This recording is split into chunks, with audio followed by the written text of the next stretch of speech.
মৃত্যুর পর যাদের কবরে কোনো প্রশ্ন করা হবে না তারা সৌভাগ্যবান, কারণ কবর হলো আখিরাতের প্রথম মঞ্জিল।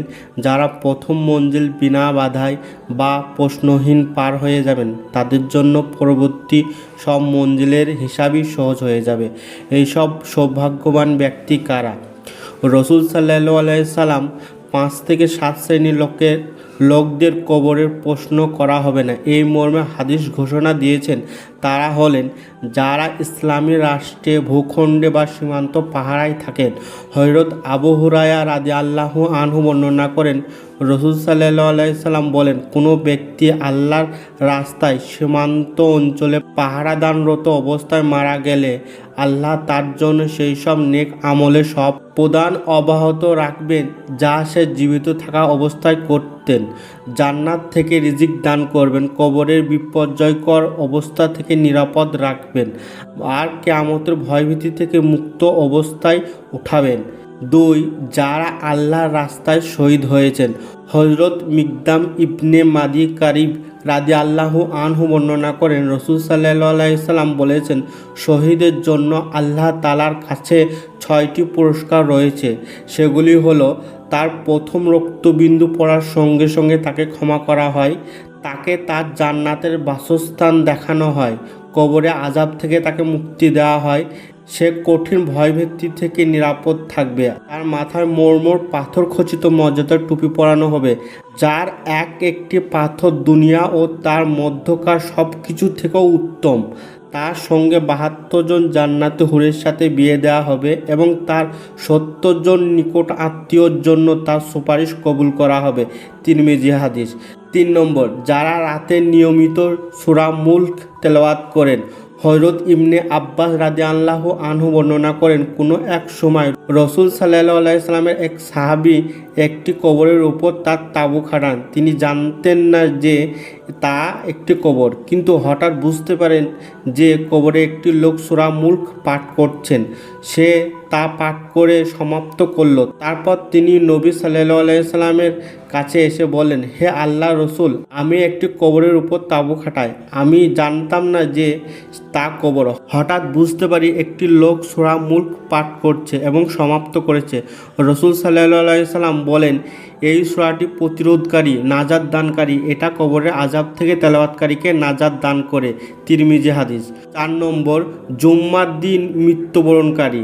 যে ইমানদার শুক্রবার রাত অথবা দিনে অর্থাৎ বৃহস্পতিবার দিবাগত রাত থেকে শুক্রবার পর্যন্ত সময় মৃত্যুবরণ করে তাকে কবরে ফিতনা বা কবরে আযাব থেকে মুক্তি দেওয়া হবে বলে আশা করা যায়। হাদিসে এসেছে, হযরত আব্দুল্লাহ ইবনু ওমর রাদিয়াল্লাহু আনহু বর্ণনা করেন, রসুল সাল্লাল্লাহু আলাইহি সাল্লাম বলেছেন, জুম্মার দিন অথবা জুম্মার রাতে কোনো মুসলিম ব্যক্তি যদি মৃত্যুবরণ করে তাহলে তার কবরে ফিতনা থেকে আল্লাহ তাআলা তাকে ক্ষমা রক্ষা করেন।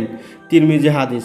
উল্লেখ্য, অনেক খারাপ মানুষও এই সময় মৃত্যু হতে পারে, তবে স্বাভাবিকভাবে যারা ঈমানদার তাহলে এটা তাদের জন্য সৌভাগ্যর আলামত, অর্থাৎ এটি ভালো মৃত্যুর একটি আলামত হিসাবে ধরে নেওয়া যায়। 5. যারা পেটের ব্যথায় আক্রান্ত হয়ে মৃত্যুবরণ করে।